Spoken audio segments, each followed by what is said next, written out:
نحمده ونصلي على رسوله الكريم اما بعد اعوذ بالله من الشيطان الرجيم بسم الله الرحمن الرحيم بل تؤثرون الحياة الدنيا والآخرة خير وأبقى صدق الله العظيم رب اشرح لي صدري ويسر لي أمري واحلل عقدة من لساني يفقهوا قولي واجعل لي وزيرا من أهلي آمین یا رب العالمین۔ پیام سحر کے ساتھ آج ایک نیا پروگرام پیش خدمت ہے۔ آج ہمارا موضوع ہے حب دنیا۔ یہ دنیا جو اللہ سبحانہ و تعالیٰ نے سجائی، بہرحال اس میں اٹریکشن ہے، بڑی چمک دمک ہے اور بڑی زینت کے ساتھ اللہ نے اس کو آراستہ کیا ہے، لیکن یہ بھی ایک حقیقت ہے کہ یہ جو کچھ دکھائی دے رہا ہے یہ اصل نہیں ہے۔ ہمارا ایمان ہے کہ اصل زندگی اس دنیا کی نہیں بلکہ آخرت کی ہے۔ یہ کچھ ظاہر میں جو کچھ دکھائی دے رہا ہے یہ عارضی ہے، فانی ہے، چند روزہ ہے۔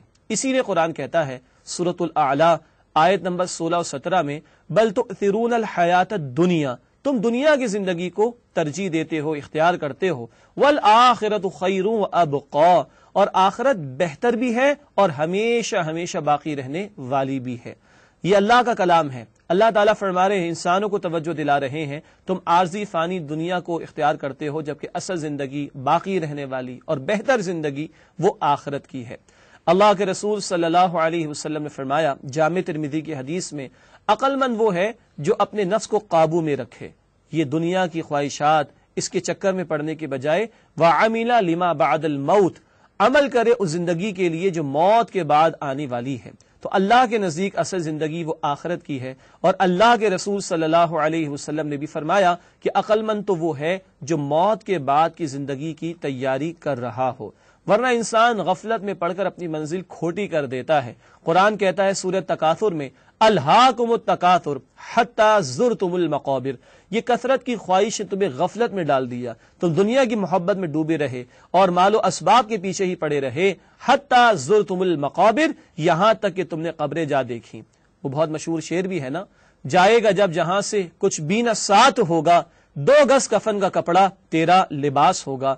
انسان کتنا ہی بنا لے، جمع کر لے، بڑھا لے، بالآخر جب 2 فٹ نیچے 6 فٹ کے گڑھے میں جانا ہوگا تو قبر کی مٹی کے سوا انسان کے پاس کوئی شے نہیں ہوگی، اس کا وجود بھی مٹی مٹی ہو جائے گا، اور ہاں جانے والی شے فقط اس کے ساتھ اس کے اعمال ہوں گے جس کی بنیاد پر آخرت میں اس کا فیصلہ ہے۔ عمل سے زندگی بنتی ہے، جنت بھی جہنم بھی، یہ خاکی اپنی فطرت میں نہ نوری ہے نہ ناری ہے۔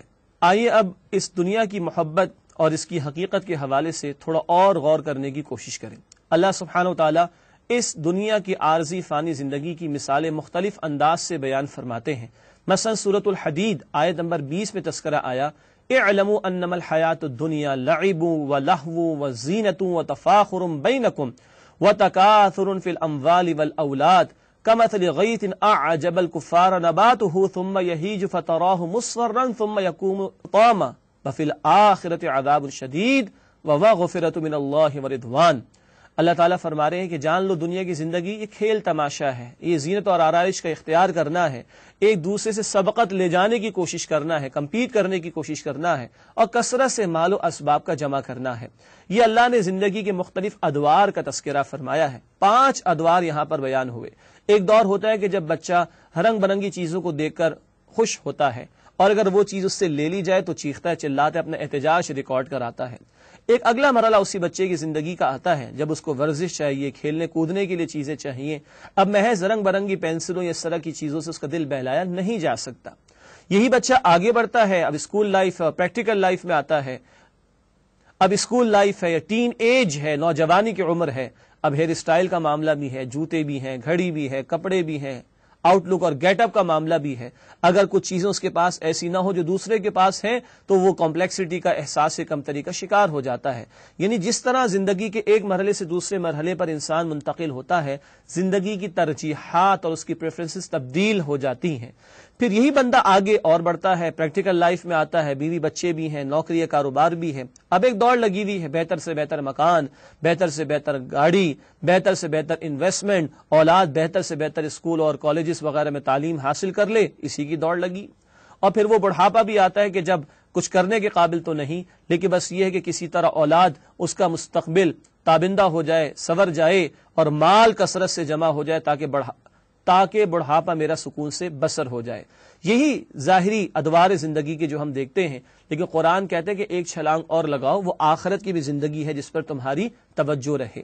اسی طرح یہاں ایک مثال دی گئی سورہ حدید کے آیت نمبر 20 میں، اللہ بارش برساتا ہے آسمان سے، زمین سے فصل اگ آتی ہے، کسان اسے دیکھتا ہے بڑا خوش ہوتا ہے، لیکن وہی لہلہاتی ہوئی فصل پیلی ہو جاتی ہے، زرد پڑ جاتی ہے، پھر چورا چورا ہو جاتی ہے، انسانوں اور جانوروں کے پیروں تلے آ جاتی ہے، روند دی جاتی ہے۔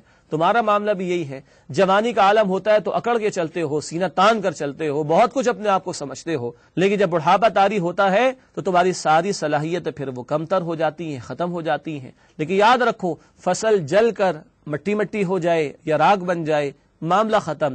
تم اگر مٹی مٹی ہو جاؤ گے تو تمہارا معاملہ ختم نہیں ہوگا، تمہارا حساب کتاب ہوگا، اور آخرت میں شدید عذاب بھی ہے اللہ کی طرف سے، اور اللہ کی مغفرت اور اللہ کی رضا بھی ہے۔ تم چوائس کرو تم کس طرف جانا چاہتے ہو۔ حضرت ابو بکر صدیق رضی اللہ تعالی عنہ فرمایا کرتے تھے جب وہ کسی تنکے کو دیکھتے تھے، اے تنکے تو کتنا خوش نصیب ہے کہ تو جل کر ختم ہو جائے گا، تجھ سے حساب کتاب نہیں ہوگا۔ لیکن ابو بکر صدیق رضی اللہ تعالی عنہ کو موت کے بعد دوبارہ زندگی دی جائے گی اور اپنے اعمال کا ابو بکر کو حساب دینا ہوگا۔ یہ وہ شخصیت کے انبیاء کے بعد سب سے بڑا مقام ان کا ہے، لیکن ان کو بھی یہ خوف ہے کہ کل اللہ کے حضور جواب دینا ہے۔ کیا میں اور آپ موت کے لیے تیار ہیں؟ کیا ہمیں ہماری موت یاد ہے، یا ہم اس دنیا ہی کو سب کچھ سمجھ کر اس کے اندر ڈوب کر اپنی آخرت کو فراموش کر بیٹھے ہیں، بھلا بیٹھے ہیں؟ تو اس سے بڑے گھاٹے کا سودا کوئی نہیں ہو سکتا۔ سورۃ الکہف کے آخری رکوع میں بڑی ہولناک قسم کی ایک بات بیان ہوئی، فرمایا کہ کیا ہم تمہیں بتائیں الاخسرین اعمالا، اعمال کے اعتبار سے بدترین لوگ کون ہیں؟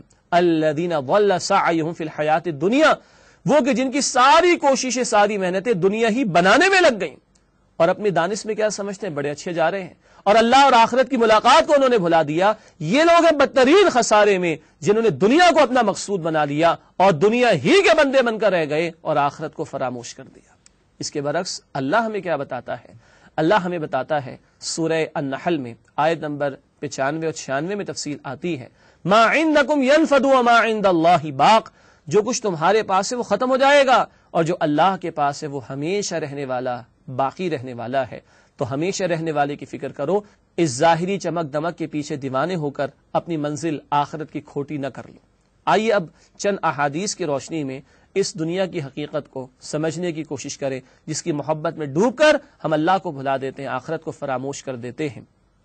مسلم شریف کی روایت ہے، اللہ کے رسول صلی اللہ علیہ وسلم نے فرمایا، آپ تشریف لے جا رہے تھے، راستے میں کچرے کا ڈھیر تھا، صحابہ آپ کے ساتھ تھے، آپ نے دیکھا بکری کا مردار بچہ کچرے کے ڈھیر پر پڑا ہوا ہے۔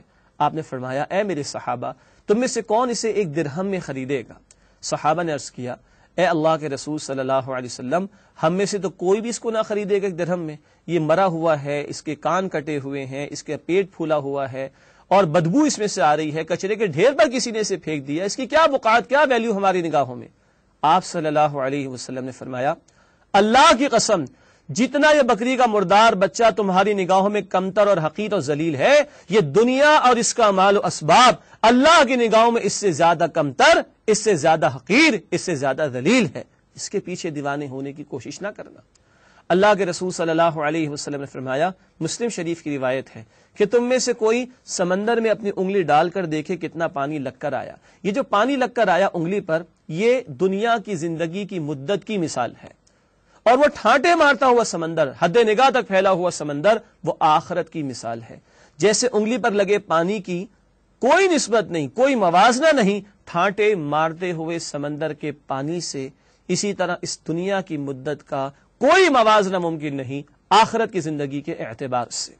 اسی طرح اللہ کے رسول صلی اللہ علیہ وسلم کا فرمان مبارک ہے، مسند احمد کی روایت ہے، آپ نے فرمایا، اگر اللہ کے نزدیک اس دنیا کے مال و اسباب کی حیثیت ایک مچھر کے پر کے برابر بھی ہوتی تو اللہ کسی کافر کو پانی کا 1 گھونٹ بھی عطا نہ کرتا، 1 گھونٹ بھی نہ دیتا کسی کافر کو۔ اللہ اگر اس دنیا کے مال و اسباب کی حیثیت اللہ کے نزدیک ایک مچھر کے پر کے برابر بھی ہوتی، کوئی حیثیت نہیں، اللہ سب کو دے رہا ہے۔ اللہ نے فرعون کو بھی دے دیا، قارون کو بھی دے دیا، نمرود کو بھی دے دیا، شداد کو بھی دے دیا، ابو جہل کو بھی دے دیا، ابو لہب کو بھی دے دیا، ان دنیا پرستوں کو دیا، لیکن یہ برباد ہو جائیں گے، دنیا میں بھی برباد ہوا، آخرت میں عذاب کا شکار ہوں گے۔ کوئی دنیا پرست چاہے گا اس کو بھی دولت مل جائے گی، لیکن کس قیمت پر؟ آخرت برباد کر کے۔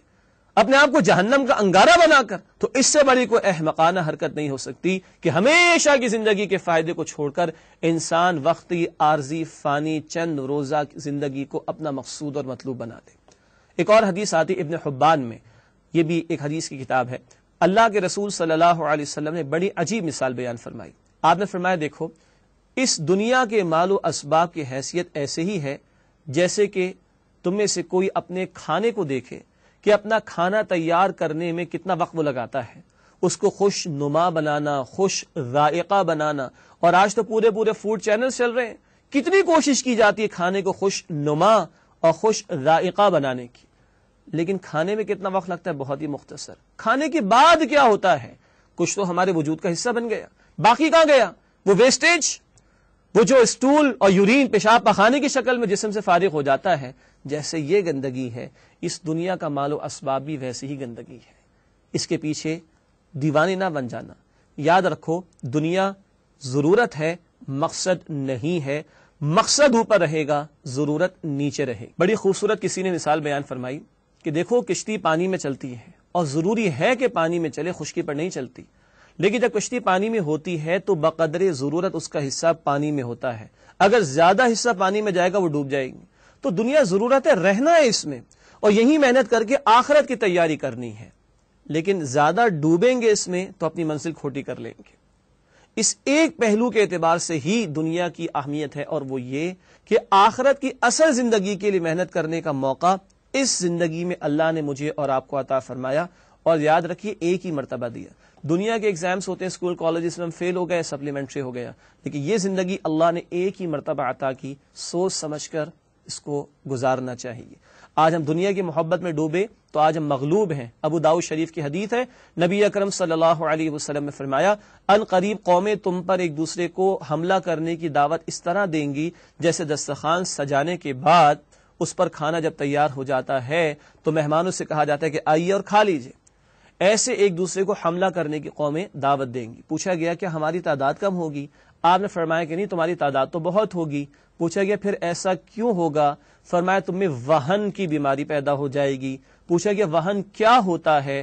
آپ نے فرمایا حب الدنیا و کراہیت الموت، دنیا کی محبت اور موت سے نفرت۔ یہ آج ہماری دنیا میں مغلوبیت کی وجہ ہے، اور اسی دنیا میں ڈوبیں گے تو آخرت کی منزل کو کھوٹا کر لیں گے۔ اللہ تعالیٰ نے یہودیوں سے بھی کہا، سورۃ البقرہ میں بھی اور سورہ الجمعہ میں بھی، اللہ سے محبت کا دعویٰ ہے۔ اللہ کے محبوب سمجھتے ہو اپنے آپ کو؟ فتمنوا الموت، موت کی تمنا کرو، ان کنتم صادقین، اگر تم سچے ہو۔ میرا اپنے آپ سے اور آپ سے بھی سوال ہے، کیا ہم مرنے کے لیے تیار ہیں؟ کیا اللہ کے سامنے جانے کے لیے تیار ہیں؟ یہ دنیا تو مقصود نہ بن جائے۔ اگر یہ دنیا مقصد بن گئی تو آخرت کی منزل کھوٹی ہو جائے گی۔ رمضان بہترین مہینہ ہے، ہم بھوکے پیاسے رہتے ہیں، دنیاوی لذتوں کو چھوڑتے ہیں، اللہ سے تعلق مضبوط ہوتا ہے۔ اللہ کرے کہ پوری زندگی ہم آخرت کو سامنے رکھتے ہوئے زندگی بسر کریں اور آخرت کو مقصد بنائیں، دنیا کو ضرورت سمجھیں۔ اللہ مجھے اور آپ کو اس کی توفیق دے اور اس ماہ مبارک کو آخرت کی تیاری کا ہم سب کے لیے ذریعہ بنائے۔ آمین یا رب العالمین۔ وآخر دعوانا ان الحمد للہ رب